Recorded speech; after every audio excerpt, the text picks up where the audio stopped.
Welcome. I'm Kevin Miller. This is a podcast for your personal evolution. In this episode, options for success without having to be in the spotlight. So we're in a culture where it seems success is about being in the spotlight. If you have a message you want to bring forth, a way you want to help people, then you've got to be in the spotlight. Everyone must be a content creator. Everyone must become a known personality. Everyone must grow a platform and be on stage and perform. But I just don't find the strategy tenable or reasonable, not for everyone. I feel we're treating business kind of like baseball and telling everyone they've got to be the pitcher if you want to play. Baseball works because of the value of an entire team, not just one position. So I'm bringing back a conversation with Tim Schurre. Tim spent a decade working as COO with renowned formerly spiritual author, and now business leader, Donald Miller, who I've had on the podcast, 2 or 3 times now. But Tim helped launch Storybrand and then Business Made Simple with Don Miller. And while Don had the spotlight, Tim ran the business and built and led the team that made it all possible. Before that, Tim did similar things working with Tom's, as in Tom's Shoes, as well as Apple. Tim authored a book titled The Secret Society of Success. Stop chasing the spotlight and learn to enjoy your work, and in quotes, and life again. He hosts the Build a Winning Team podcast where he talks about these concepts and offers listeners actionable advice as he interviews a lot of the top leaders in business talking about this issue of not everyone being in the spotlight. So we talk about really, I think, far greater opportunities for success and fulfillment outside the spotlight and off the stage. You can find Tim Schurrer anywhere if you type his name in, but his website is buildawinningteam.com. So coming up next, my conversation with Tim Schurre and options for success without having to be on stage and in the spotlight. Let's evolve ourselves today.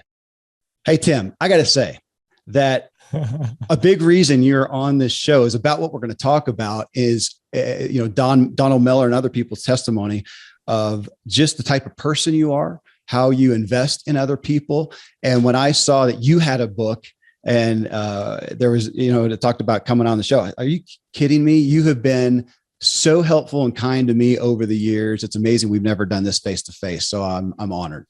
Man, that's so cool to hear. I love that. And that's what it's all about. I feel like just doing the work, serving somebody else's vision. It's just amazing what beautiful things can come from that. And so one of my favorite things is I feel like I just gather friends. Mm-hmm. And so you and I have known each other through just connecting with having Dawn on your show and whatnot over the years. And so now for us to be sitting here is super fun for me as well. Well, and we have so many you said gathering friends. We have so many mutual friends. That was interesting looking through your book and seeing the wealth of friends that you have. I got to admit, it was really cool to see an endorsement in there from Ben Rector.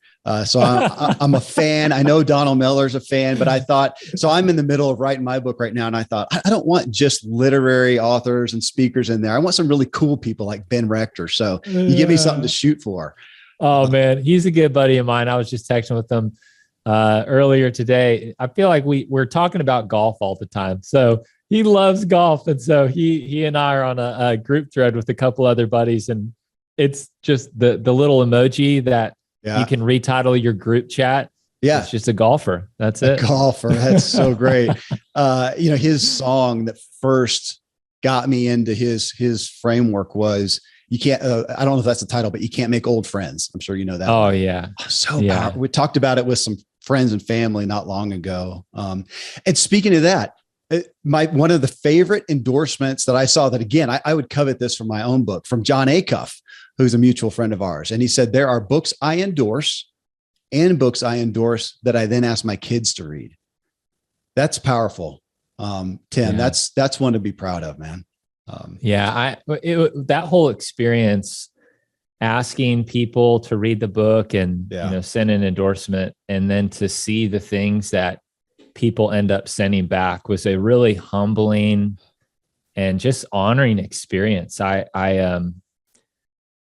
I read through those endorsements and I'm just pinching myself, thinking, wow, not only did they take the time to do it, but then just the kind things that these people had to say.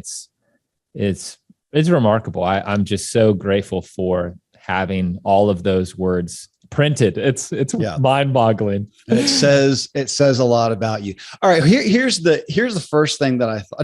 It's not the first thing, but it is one that I thought, okay, this is interesting because we're going to talk about somewhat, to me, of the fallacy of, everything success, as you talk about, is all up there in the spotlight on there, and talk about what you have found out that's behind or, supporting the spotlight. Is it a little interesting for you, or a little, I don't even know if I'd say tension to go, well, now you're in the spotlight, buddy. How's that feel? Reconcile that one. Yeah. I have known this question was going to be the question from even before I published the book. I figured. So, it's interesting. So much of how I talk about success in this book is, hey, success is not necessarily just climbing the ladder, stepping in the spotlight, becoming the boss. It's not fame, money, and power. Surely there's got to be some other ways that we can define success.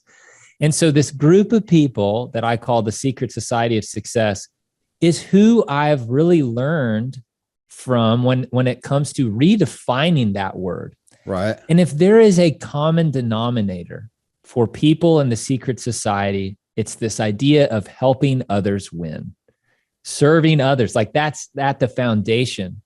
And so, yes, I am stepping into a space where I host my own podcast. I'm on stages doing keynotes and things. But really, the examples in the book, there are so many people in the secret society that I talk about. Tim Cook, CEO of Apple, one of the largest companies in the world, LeBron James. Some of these people couldn't be any more in the spotlight. And yet, what separates them from most is the posture that they show up with. Right. So being in the secret society has little to do or less to do with your position on the org chart and more about kind of your headspace and how you show up. And so what I think is problematic and kind of what I am hinting at in the subtitle of the book is we need to avoid something that I call the spotlight mindset, this unhealthy desire for attention and recognition. Because it's when we show up wanting to make everything all about us, that's when there's a problem. But, I actually don't have any problem with the spotlight. If you think about a concert, we need the person standing on the center of the stage for the whole thing to work. Yeah. But what I'm challenging is this idea that is the only role that matters, because we also need the person taking the tickets. We need the sound person. We need the supporting guitarist. So when we feel this culture of pressure that, wait, to be successful, I have to be the person standing in the center stage, I'm like, I don't know. Because I've actually found a bunch of contentment and fulfillment in my life when I've gotten further and further away from the spotlight. And so it's just opening up a conversation about what success actually is. But I will agree, it is a little ironic that in order to start that conversation, I actually have to, in a lot of ways, step out and lead the way in facilitating some of that. Well, I think it brings up a really good point. And I do want to quickly here, we'll get into that challenge a little bit. You mentioned contentment and fulfillment. Is that most likely to come from that person up there on the spotlight as opposed to everyone else? I think you've brought kind of that up to mind. I mean, I want to talk about that, but back to the spotlight mindset and our spirit and attitude around that. It's been something that I've struggled with, Tim, which is why I've got you on the show to talk about it, because to some degree, I have not wanted to be the person in the spotlight. And yet, to what you said, I have often found myself with a message and a desire to help others with that. I want to impart it. My coming book came from something I wanted to impart to my children. That's really the impetus. Yeah. And so from that, I don't see another way to do that, but write a book, have a podcast, do that kind of stuff. So in some senses, being a spotlight was a necessary evil. I don't know if it's the thing that I most want. I'd just be happy to be the wizard behind the curtain, but it necessitates that. So I don't know if people look at it that way sometimes, because there is if you got that, that desire to bring forth a message like you are here, it seems there is a need to deal with being in the spotlight to some degree. Yeah. The fact that you're even wrestling with that, to me, just shows that you're in a really good, healthy, and you're in a really healthy headspace, because there is this whole other side of it, which I overhear this girl at an airport talking to her friend, and she says, I want to be famous. And her friend asks, what's your platform going to be? She just like throws her head back and says, I don't even care. Yeah. Right. So there's a whole generation of kids these days that when you ask them what they want to be when they grow up, they want to be YouTube stars. Yeah. These kids want to be famous, So the problem that we're up against is not really with people like you. I think you're actually in a space where you'd be very content being in the background, just doing your work, whether or not you had the spotlight. And then there's some people who are just demanding the attention. And so I think a really important word when I define the spotlight mindset is it's an unhealthy desire for attention and recognition. Right. And when our lives look a lot like striving and, a comparison, and when we're just constantly looking at these various scoreboards and wondering how we measure up against our peers, like this is when things can start to be problematic, when we're demanding the attention. But I think when somebody gets attention from just doing things the right way, I love seeing those people win. Ben Rector is a perfect example of that. Here's a guy who, I'm on YouTube the other day, I'm on Instagram the other day, looking at, he does these videos in the middle of the show where he'll say, Dallas, Texas, 1, 2, 3. And they all throw their hands up and everybody cheers. And you just look at the thousands and thousands and thousands of people. You see that. And what I love about seeing Ben's success is he leads and operates from this posture of just like humility. And I love seeing people like that win. So you can actually be in a place in the spotlight with a really healthy perspective, but it's the people who are kind of chasing it down in an unhealthy way, I think, is where, we need to check ourselves. And I sure don't want to shoot this. This isn't a point. And I know you do a really, I feel like, tactful and gracious job of, you're not shooting down being in the spotlight. No way. But I feel like it's a great gift to say, oh my gosh, though, for every person in the spotlight, there's a sea of people supporting that are incredibly fulfilled. So I say that to preface that there is, I feel like, relevance if we audit everybody in the spotlight, which I and you have had the privilege of doing. That's who I have on these shows. And that's who I even grew up in that arena and getting to be with a lot of those people. And that's part of what made it not the most desirable thing for me, because I looked at a lot of those and thought, I don't really want that life, the struggle of that, the coping with your own ego, the having to perform like that. So I was at a point in life, I thought, I don't really want that. And I think that's viable for people to look at and go, I don't know that you've really counted the cost of what it takes to be on stage. And I'll pose that question to you, or pondering to you, of, if we look at that, are those people the most, it may be fun, there's some fame, power, some money, accolades, whatever, but are they really the ones statistically, if we did a survey, that are most at peace, most content, most fulfilled? Thoughts? Yeah, I think they are up against a challenge. I think they have to deal with things that not very many people do. I was thinking about a particular friend. I have a routine where I like going and getting a cup of coffee at this, coffee shop. And I was thinking about some of my friends, wondering just literally this morning, could they do this? Could they actually walk into this coffee shop and do what I'm doing now?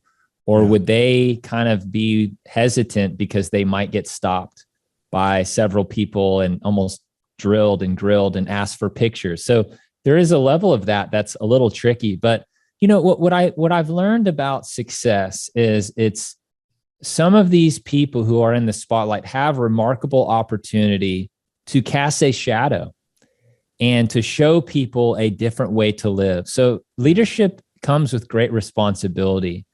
And I think even when I hear you talking about your desire to make an impact, you're willing to take on the burden of that to make somebody else's life better. And and this is a key lesson for me as I've started to redefine success. This idea of success in the assist. So LeBron James and the Lakers won the NBA Finals in 2020. And what I think is interesting is at the end of that season, LeBron did not win the scoring leader title, which a lot of people would say is the thing that a player like LeBron should want to chase. Michael Jordan won that scoring leader title 10 times, but LeBron didn't in 2020. He wasn't even in the top 5, but LeBron led the league in assists. So the way that he chose to play and ultimately how he and his team won was by him setting other people up to score. And I just love that. Like, what if success is in the assist? What if we as leaders are willing to step into that struggle, but our motivation and our drive is because we're trying to make the lives of somebody else better, right? We're willing to take the hit to impact people in a meaningful way. And, when I was working at Storybrand, one of the things I did, I hired every single employee. And there was this one day that application came through, and on this person's resume, they had one of my favorite jobs. They had one of my favorite companies listed in a previous job of theirs.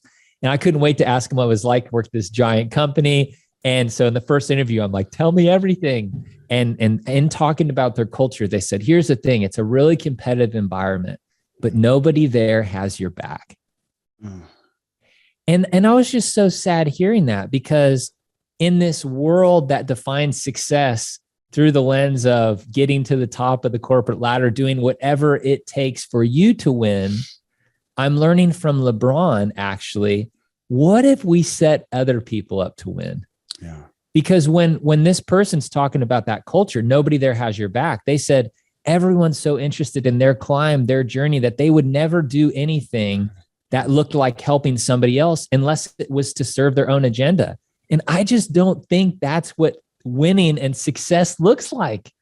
I want to be somebody who is all about the assist. And so when I look to the leaders that I respect the most, that I've been inspired by the most, they operate from that posture of helping other people win and being all about the assist. Okay. So I had that in capital letters from, I don't know what part of your book that it jumped out at me, but just the issue of credit, of wanting credit. And it took me back to, the childhood days, or the lifetime days in the church and whatnot. And the idea of, don't let your right hand know what your left hand's doing. And the concept of giving anonymously. And I get it.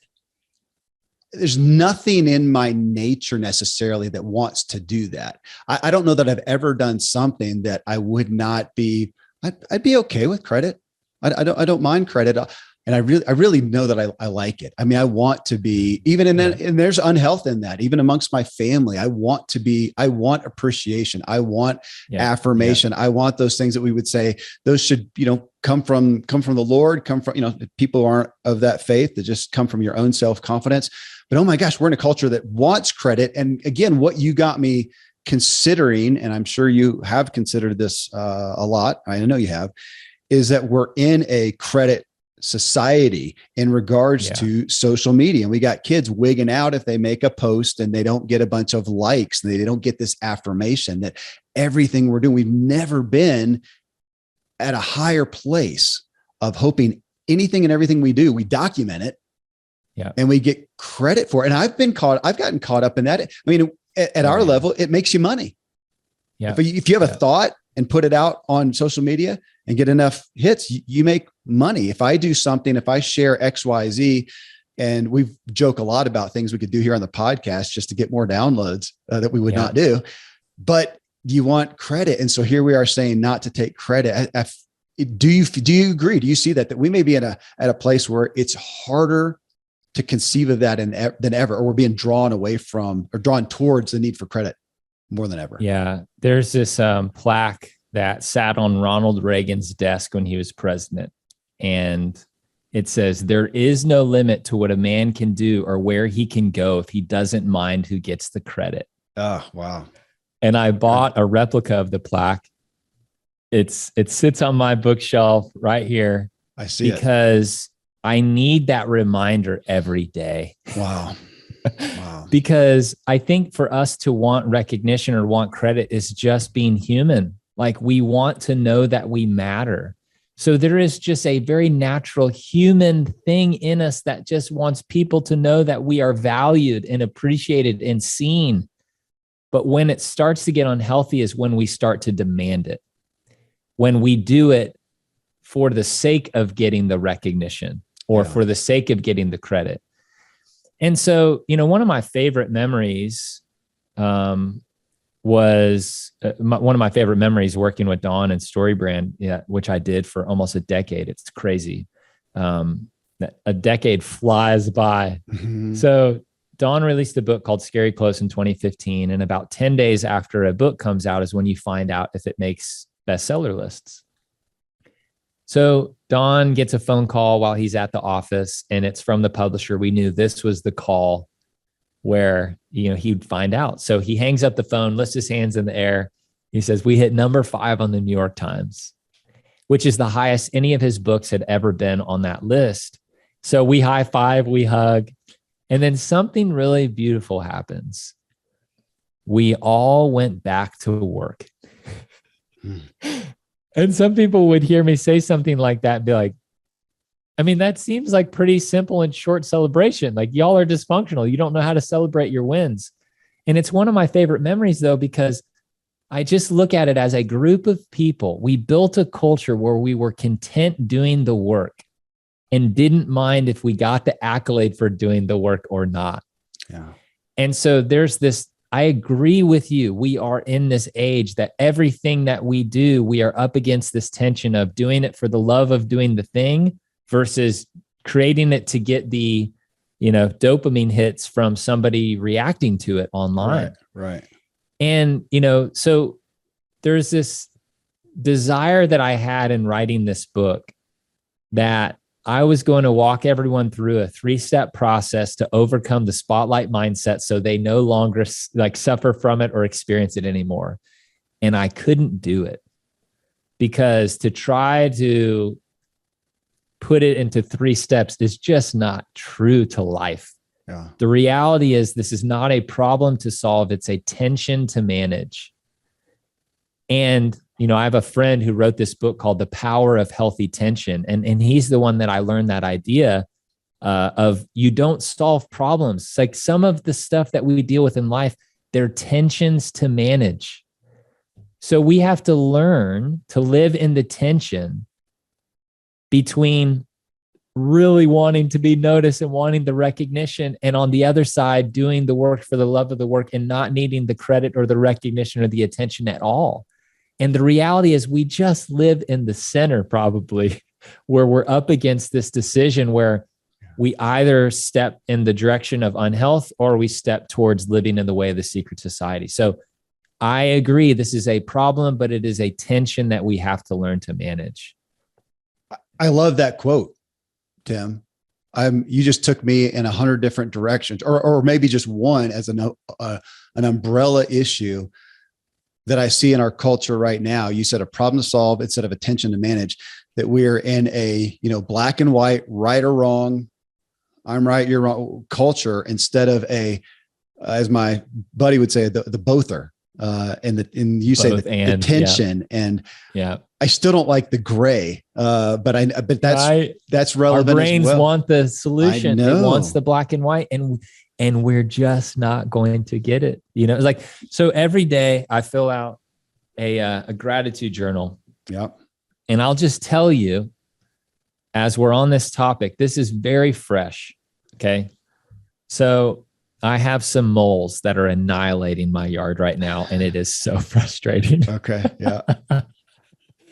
And so I post this video on Instagram, and it gets a bunch of views, people commenting about my mole problem and what I can do to solve it, right?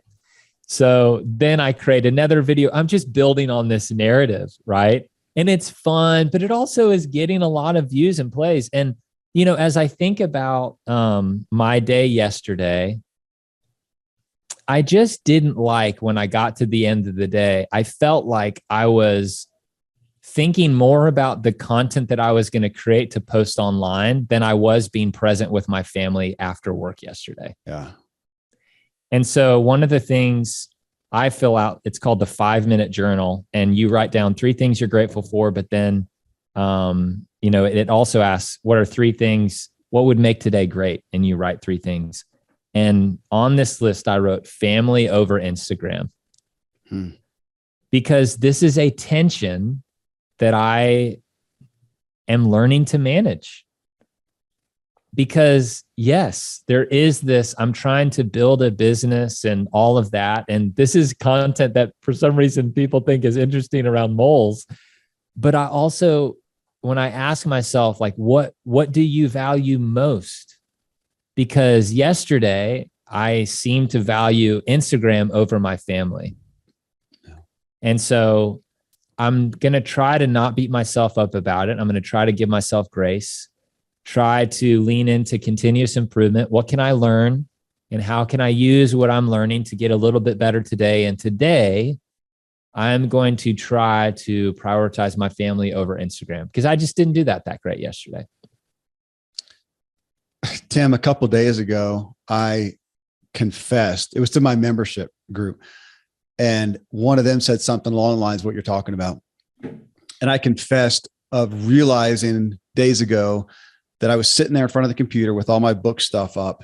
And my primary motive in the moment was finishing the book. Doesn't sound bad. Didn't seem bad to me. But they give me pause to step back again and look at my motive. I'm sitting here trying to finish the book, or am I sitting here trying to, again, just what I said a minute ago, this is something I wanted to impart to my children. It mattered enough to me on a Saturday morning, and I know the date, to start what became this book, and was an epiphany to me to some degree, and something I wanted to impart to them. And then I wanted to broaden that, and I wanted to bring it here. And getting caught up in and this comes back to your mindset, the spotlight mindset of what is the motive and the spirit behind it. But again, just as you said, it's a tension to manage, because here you also said, I mean, it does help if you have this message. So here I'm holding your book in front of anybody looking at the video, the Secret Society of Success. So now you have it here. If you want to influence and impact more people with a message you feel has benefit, then there is benefit in going out there and playing the game, in essence, of getting, sharing your mole incident, because it helps people understand who you are, to trust you, to align with you. And they may be more interested in getting the book, which you feel like probably will help them. That's why you wrote the book, and hopefully they'll share it with somebody else. And so there we have that tension of having the mindset right, the motive right, and also being at peace. And I'm saying this for myself, Tim, and then also being at peace with, okay, there are some things we're going to do that just are good business decisions, which you have done so well in your time, in your work in the past, decade and before, balancing those. But I don't think the majority of us, me included, are great at finding the peace and balance between those two. And what I'm hoping is that when I talk about things like the spotlight mindset, I heard a guy named Tom House say, problem identification is half the solution. Okay. So we have to know, and I'm trying to put language around what we're even up against, because so many of us are dealing with the spotlight mindset. We don't even know it. Yeah. We don't realize that we're prioritizing one thing over another necessarily. So what I'm trying to do is, I heard somebody use this phrase, prehab. Like I'm trying to get out ahead of something before it becomes this big problem. And so, I'm sure Michael Hyatt. Yeah. So Michael was given the opportunity, this is a long time ago, an opportunity to run a division at a publishing company. This is before he became CEO of Thomas Nelson and all that. So Michael's given the opportunity to run this division. At the time, that division was ranked 14th out of 14 in all these key and significant metrics. Team morale, revenue, they were at the bottom. So he tells the CEO, give me 3 years, I'm going to turn this thing around. Well, in only 18 months, he turns it around, and Michael gets a bonus check that he said was greater than his annual salary. Wow. I mean, he was pumped. He couldn't wait to get home and tell his wife about it. His wife was his biggest fan. He knew she'd be thrilled. But then the conversation he has with his wife when he gets home was very different from the one he was expecting.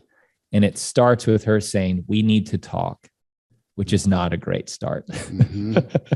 She then, with tears in her eyes, she says, your 5 daughters need you now more than ever before. And in fact, I feel like a single parent. So here Michael was having all the success that he could imagine, turning this business around, taking it to number 1 with revenue and team morale, doing all the things right. And yet relationships with the people that mattered most to him were suffering because of it. Yeah. So Michael, just to close the loop on his story and the journey that he's been on over the last several years, he wrote a book called Win at Work and Succeed at Life. Yeah. So Michael calls this the double win. How he defines success is very different from the way that he used to define success. So what I'm trying to do is prehab. I'm trying to get out ahead of, here's the things that I'm wrestling with now, the tension that I'm trying to do a better job managing, so that I don't have to have a moment like Michael had when my wife sits me down and says, we need to talk, right? So I'm trying to put language to, we have a dysfunctional view of what success is. And if we don't learn to clarify it, we actually may be heading down a very gnarly path. So how can I actually just cause people to stop and realize what we're up against so that we can choose a different path? And so what's crazy is if I were to ask somebody, success is, and have them fill in the blank, I think that a lot of people may say something. It's YouTube. They would. I feel like a lot of people may actually struggle with that answer. And I would also say that the way that they're living and the way that they would define that likely are going to be very different. Yeah. So they may not write in money, fame, power, climbing the ladder, but then you look at their lives and it's almost like their life is set up in a way that it's as though they were chasing those things. Yeah. So we just need to get really clear on our answer. Success is, so identify that and then line up your life to where it is actually you're living in that way, that new way. You know, I've had Michael Hyatt, we've had him on the show 3 times, and I've been privy to some of his journey, even personally, because he and Gail are buddies with my parents. So I hear vicariously. I don't hang out with Michael. But it has been interesting to see some of that and how he's managed that and curated what he has. And you bring me to thinking again about the other side. We mentioned this before, but something you said, I want to come back over, that with all these things that we're talking about, with the, I almost want to say the danger of that can go along with the spotlight is the other side of that I have witnessed, and it's grieved me a bit, and I bet you have a lot too, is having somebody who has something that you so want the world to hear. Yeah. You so want it, and they're not having it. They've seen enough of this stuff. They've seen people in the spotlight. They've seen some of the dangers and the ego and whatever. And they're just, no, man, I'm not doing it. And I've looked at that and go, I don't like that either. You mentioned the word responsibility or burden of doing that there are some people where I've gotten even angry. I said, you know what, you have to deal with your ego, but you're robbing everybody of this thing that you've got to offer. And I have a big heart for that as well on that side. And I think again, both we can throw the baby out with the bathwater, and we're back to the polarization, like you talked about, black and white instead of the tension of saying, man, those things are real, but watch out, just shooting down this gift you have to offer because you have just boycotted the negatives that you have seen about the spotlight. You know, it's interesting because a few thoughts are coming up for me as you're saying that, because I don't know, every single person will have a different reaction to that predicament that you're describing. You know, if someone truly is just afraid, that's a thing to dig into and figure out. It's like, hey, how can we push through the fear to actually get this really important message out there? But here's another one. So I just believe that you don't need a stage to make an impact. And I think that there's a lie that a lot of people believe, which is to really be impactful, you need to touch hundreds, if not thousands or tens of thousands of lives. And yet the people that I've been inspired by the most, they've just been able to impact one life at a time.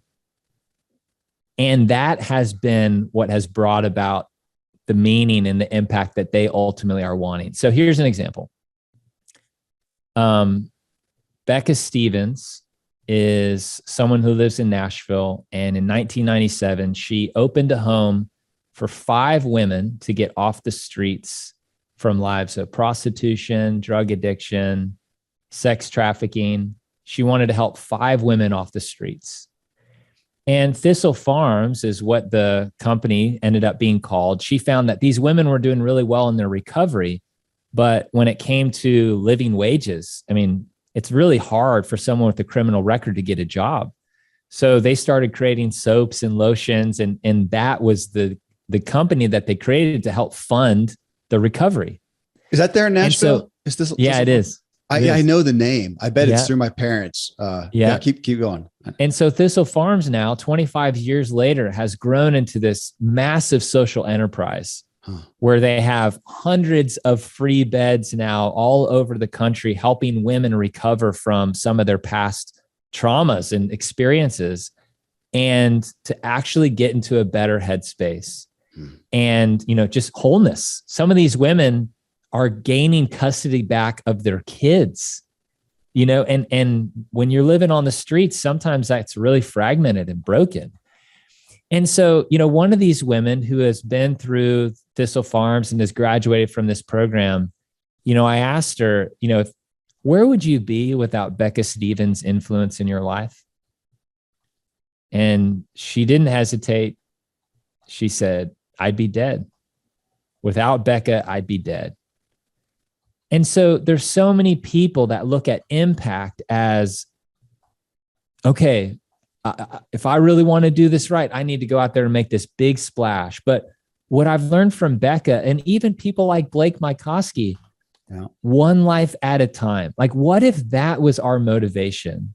What if we set out to impact one person's life at a time? And if over the course of time that accumulates and grows and you do have a big impact, fantastic.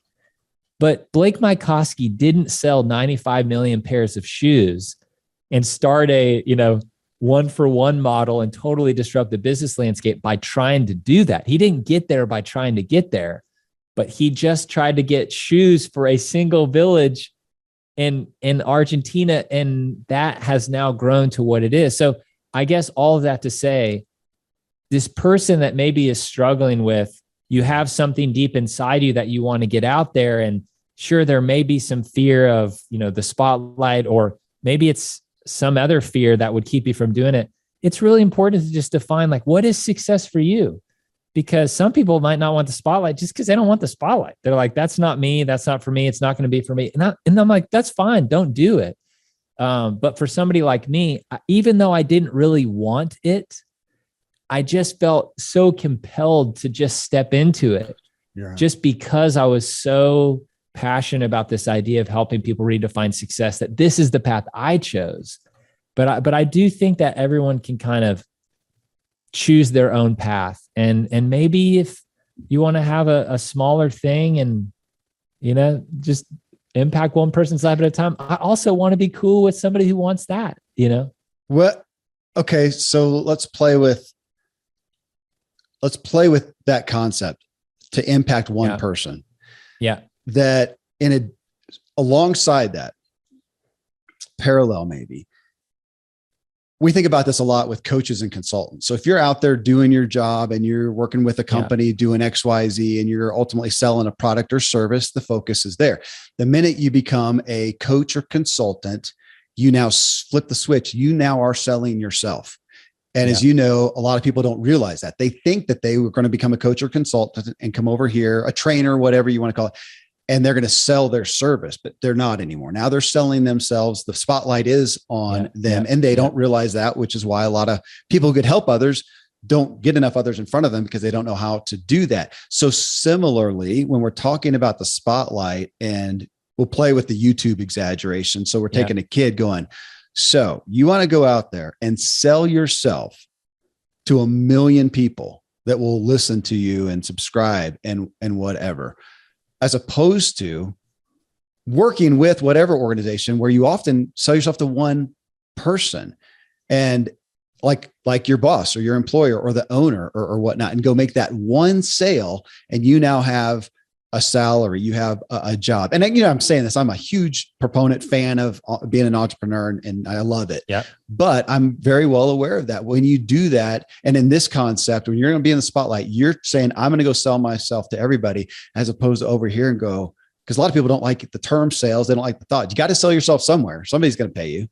Yeah. Is it going to be that audience of 10, of 100, of 1,000, of whatever it takes? I mean, I have a lot of people that I rely on for downloads that pay the bills from advertisers and whatnot, as opposed to just one person or, a company and a few people that I've sold myself to. I don't think we're giving that understanding that concept. Yeah. So I think it really comes down to the heart of it, the motivation behind it. So, I heard Andy Stanley speak at this event, and it was around finding your purpose. And the thing that he had said was, these questions like, why am I here? And, we live in this world that is kind of a what's in it for me culture. If we're going to buy a product or service, we're asking, what's in it for me? How will this product make my life better? And that impacts us more ways than we may realize. Why be loyal to you, that product?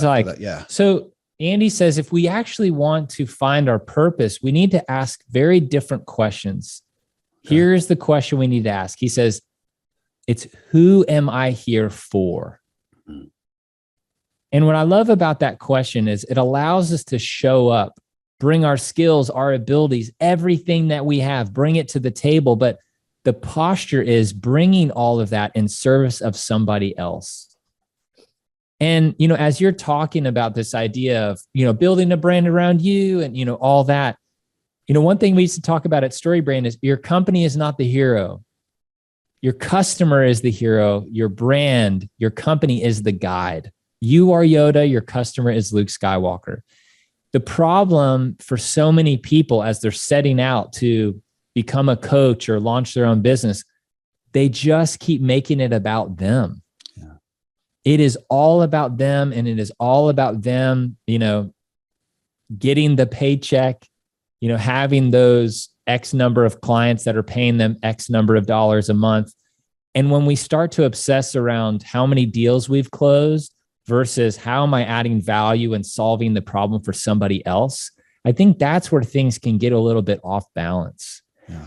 And so, it's hard to do though, because the reality is people, if they're running a business and they need to sell products to make it. But I just got to see time and time again, working with Don in that decade, the more value that we brought to other people. And if that continued to be our motivation versus obsessing over revenue, it just felt like the revenue took care of itself. And, I just had Jesse Cole on my podcast, and Jesse Cole, he's the owner of the Savannah Bananas, who, if people have not heard of the Savannah Bananas, they are a minor league baseball team in Savannah, Georgia. Well, let me say, that's a great story. Please. Go check him out. So I had him on the show, but in all truth, it may have been 4 or 5 years ago. And I've seen him a bunch lately, probably social media stuff. So thanks for bringing attention back to him. So the Savannah Bananas are like 10 levels below the major leagues, and yet they sell 4,000 seats a game, have sold out every season since they started in 2015. And they have a wait list. He told me as of last week, they have a wait list of 49,000 people. My gosh. And the way that they have achieved all of that is they focus on the process, not the results. And I think for so many of us, we obsess over the scoreboard, the number of clients that we have, the number of, our revenue, the number of employees that we have. We obsess about that stuff. But what Jesse and the Savannah Bananas focus on is the process. They are all about creating an incredible experience for their fans. That is how they spend their time. All of their ideas run through that filter of fans first. And so what's cool is the money has taken care of itself.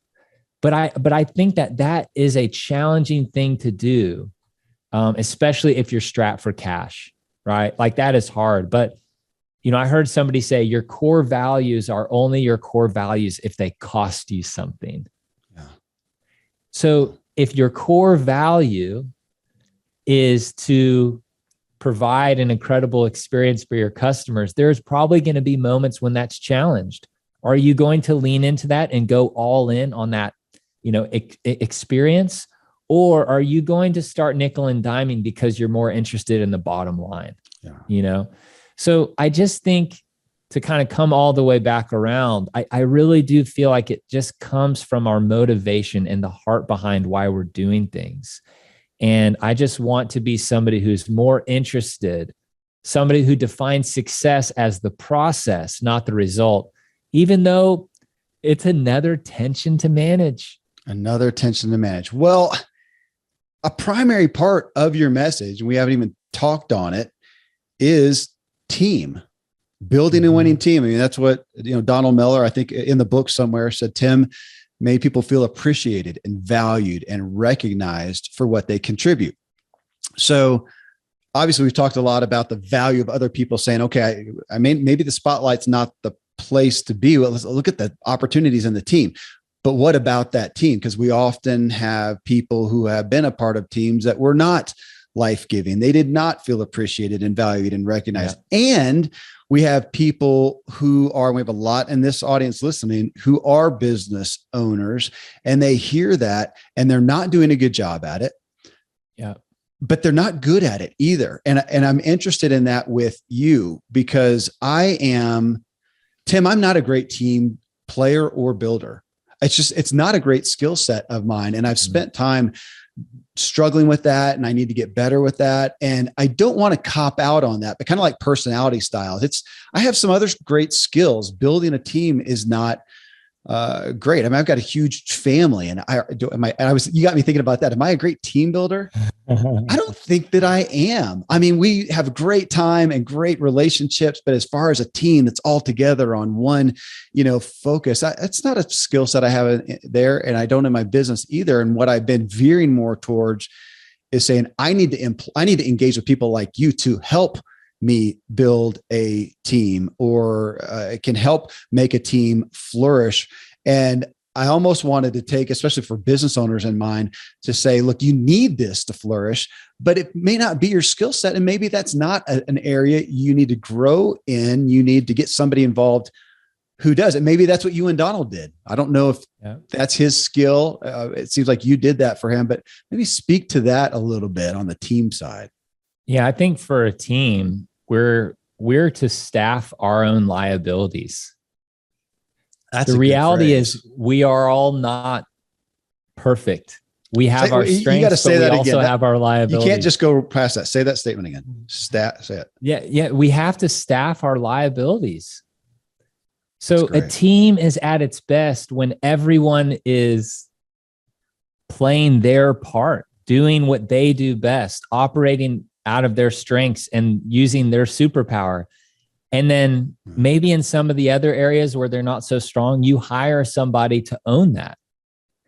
So when it comes to building a team, I really love this idea of everyone feeling like they matter, and like everyone showing up counts. That concert example, We need the person standing in the center of the stage. We also need the person running the spotlight, the person playing drums, the usher. There is no one role that is best. Everyone needs to play their part for the whole thing to work, right? And so what I have been so passionate about is that idea of recognition. Yeah. And I've learned a lot from this guy named David Novak. And David is the former CEO of Yum Brands, which is the parent corporation for Taco Bell, Pizza Hut, and KFC. So David grew that business in his tenure as CEO, grew the business from $4 billion to $32 billion. Wow. And so many people look at that and they're like, how did you do it? And David did it by creating a culture of recognition where they valued everyone's contribution. And so he knows as a leader, he is casting a shadow. People often become an iteration of what they are seeing in their leaders. And so what David would do, he created a recognition award. And hey, I'm going to. Yeah. So this is, if anybody's watching this on video, you can see it, but I'll try to describe it. Imagine a giant pair of smiling teeth with, two legs popping out of it. And he called it his walk the talk teeth. Wow. And it had Yum here at the top. And so what David would do is when he saw someone exhibiting the behaviors that he knew would drive the business, he would recognize them. So he would give them one of these awards. He'd write their name on it and write what they did. And then he'd say, hey, I'm going to take a picture with you. I'll send you a copy of it as well. But what I'm going to do is I'm going to take your picture and put it on the wall in my office because I want to show people that you're the kind of person who's really making things happen around here. So Kevin, he filled up all of the space on his walls that he started putting these pictures on the ceiling. And so it's just amazing what can happen when people feel seen and they feel valued. And there's this quote from Oprah that I actually love. And here we go. I'm going to find it. I put it right at the beginning of the book. At the beginning of chapter 5, it says, we all want to be seen. We all want to know that we matter. And the most you can ever do for somebody is to show up and allow them to know that they have been seen and heard by you. And so the reality is a lot of leaders are just like, how you would describe yourself. They don't necessarily feel good at that team stuff. And a lot of people are just so busy. They're not taking time to recognize their teams. And I heard about this study where they asked leaders, do you frequently recognize your employees for their contributions? And 80% of these leaders said yes. And then they asked their direct reports, do your leaders frequently recognize you? Yeah. And 20% of them said yes. So Dan Heath in his book, The Power of Moments, calls that the recognition gap. Wow. And so the reality is recognition doesn't have to be this massive thing. Even just you reaching out to one of your team members and saying, man, you coordinate all of the details for these podcast guests. And it's remarkable. I have no idea how you do it, but people always show up when they need to with the information that they need. I just can't thank you enough for what you do. Wow. I mean, it's like, what's that take? 10 seconds? Yeah. But yet I think for so many of us, it's just got to be a new thing that we just have to learn to have our antenna up and just look for those moments, because especially when leaders do this for their teams, I just think it makes a massive impact. And, Don has done some incredible, things in the past and just recognizing me for my work. And I have some of these just handwritten notes saved that I'll never throw away. Yeah. And so our words have power and they have influence. And I just love this idea that even if we just got 1% better on the recognition front as leaders, just imagine the kind of impact that it could create in our companies if people felt seen and valued and appreciated.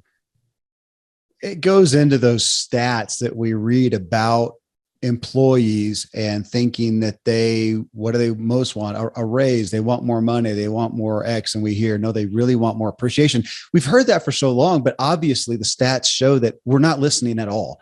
And, even myself, I think about that. Yeah.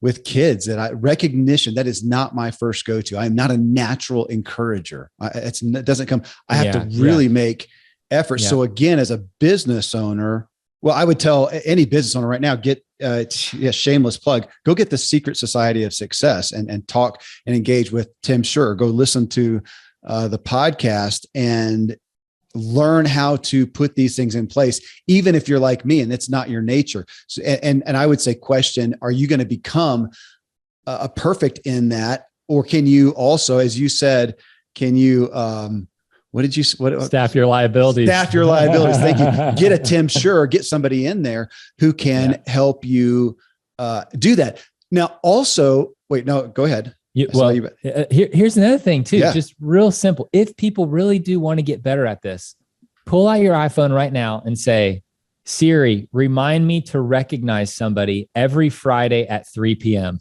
Okay. I think my computer, in my ears right now, my computer heard that and it said, okay, your reminder is set starting on Friday at 3 p.m. So it's that easy, right? Like start just once a week, just recognize somebody, right? So it maybe you shoot a note to your assistant and say, I want to do a better job recognizing our team. Can you just remind me about this from time to time? I really want to show up for people and let them know that they matter.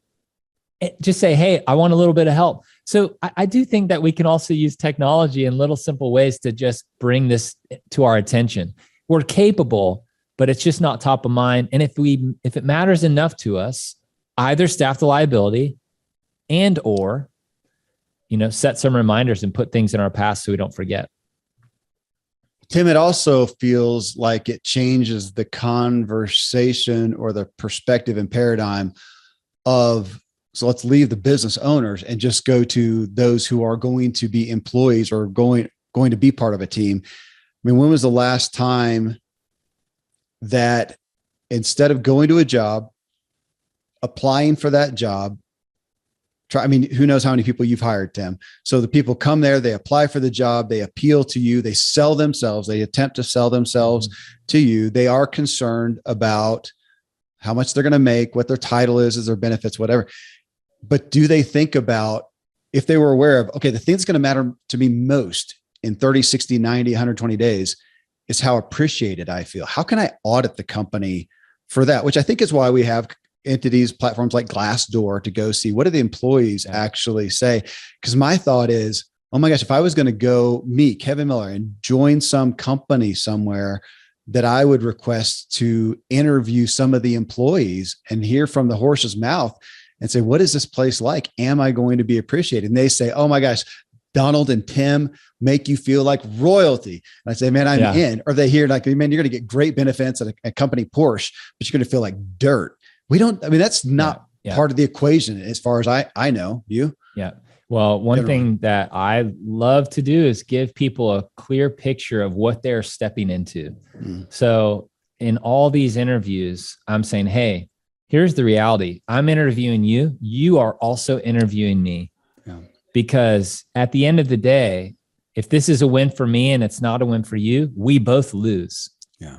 So I want to tell you everything that I can about our rhythms, our routines, the culture, because you're stepping into a thing and I'm going to try to do my best to give you a clear picture of the whole thing. So I would talk about, we do shout outs at the end of staff meetings where we're regularly recognizing the work that may otherwise go unseen, unnoticed, unappreciated, unrecognized. So we just take a few minutes at the end of every staff meeting and, leave some space for shout outs. And I also talk about how we would do quarterly performance reviews where we're every quarter having a conversation around expectations. Here's the 5 things that we set out at the beginning of the quarter as your priorities. And then you're going to do a self-review and evaluate, did you, exceed expectations, meet expectations, or did you not meet expectations? And we're going to create opportunities every quarter to have a conversation like that. And what I found is in our quarterly performance reviews, most often it's us just giving people feedback on the work that they've been doing to really move the business forward. So when I'm able to tell people about those things as a part of the culture that we are creating, I do think that people get a clear picture of what it was like to work for us. And in a lot of ways, it's a competitive advantage because you're right. A lot of companies are meeting with their employees once a year at the annual performance review. And, that they are in cultures where they're not recognized for their work. And, it was a thing that we did. And so we talked about it. Well, and you got even the aspect of a performance review. I have been privileged with information that's caused me to address that differently with my children specifically. Wow, yeah. And going from a performance and achievement based accolades to an affirmation of who they are. So instead of taking my kid and going, oh my gosh, you rock because you won yet another, cross country race, and saying, buddy, I am so proud of your effort. I'm so proud of your courage to show up. I know it's a lot of this was a real thing. It's a lot of pressure to feel like, because you have been winning, that you have to continue to. And he was really struggling with that. And it really caused me to, man, I've got to step back. The pressure he's feeling is not good. And just say, I love you for your effort. And I love you just as much if you get 10th. We would even joke, dude, today, try to take the pressure off. Today, I want you to get 11th place. That'd be awesome. Just get 11th place. Hey, dad, whatever. But I had to change that because I had drawn to that performance thing. And so if we're doing that in the workplace and think we're honoring everybody by just stating what their achievements are, as opposed to who they are, I would guess, and again, I'm not in this like you are. I would assume that that's pretty significant and pretty missed. So we talked about John Acuff a little bit ago. He has that book, Soundtracks. Right. And it's about these messages, these things that we tell ourselves. And, I'm hearing you say, I'm not good at this. I'm not good at this. It's not natural. Let me back off and say it doesn't come naturally. Okay. So, but what I'm hearing you say is, as a father, you are recognizing the behaviors that you see in him, calling out things that you see. You are recognizing and building a team, your family, right? And so I think that's such a beautiful example of what that really can look like. What are the behaviors that we want to call out? What are the things that we want to remind each other of that truly matter? And, I actually love that story because that's it. That's what recognition is all about. It's like, hey, we're not going to get caught up in these funky scoreboards. Effort. I want to see effort. And when I see the effort, I'm going to just shower you with praise because that's the stuff that matters. And what David Novak would do, it's just that same conversation in the workplace. It's, man, the way that you put the customer first and really empathize with them is exceptional. That's everything that we want to do in this business. Incredible job. So I feel like you're actually, you're doing a great job of it with your family. And when you really boil it down, it's probably the team that matters the most to be succeeding at that with. Agreed. Tim, I'm going to circle right back up where we started and agree with John Acuff. I understand why he gave the endorsement in your book that he did, saying that there are books I endorse and books I endorse that I then ask my kids to read, because this is powerful for anyone, but even with them, what do you want to do? Who do you want to serve, as you said earlier, and how do you want to do it? Being a YouTuber is not the only way. Being in the spotlight, which gets all the credit, all the focus, is not the way. There's a secret society of success. So that's why you're here on the show, man. What a gift. Thank you for giving me a lot to ponder. I'm so honored to share it with everybody else. And I'll leave you with this, because it is a quote for me that is a North Star. And it's Albert Schweitzer. He says, I don't know what your destiny will be. Perhaps some of you will occupy remarkable positions. Perhaps some of you will become famous by your pens or as artists. But I know one thing. The only ones among you who will be really happy are those who have sought and found how to serve. And I just think that is it. So may we be people who define success a little bit differently. May we be people who show up and ask, who am I here for? That are all about the assist, that help other people win, that recognize others, that learn to live in the tension between all of this. And I think if we do that, we are those people that will be setting ourselves on a much different and better path. I got to start charging people for these podcasts, man. If you're going to give stuff like that, hey, Tim, thank you, brother. I'm honored. Thank you. My pleasure. Thanks for joining us in the discussion today. That again is Tim Schurrer, Schurrer. And his book that I referenced here is The Secret Society of Success. Stop chasing the spotlight and learn to enjoy your work and life again.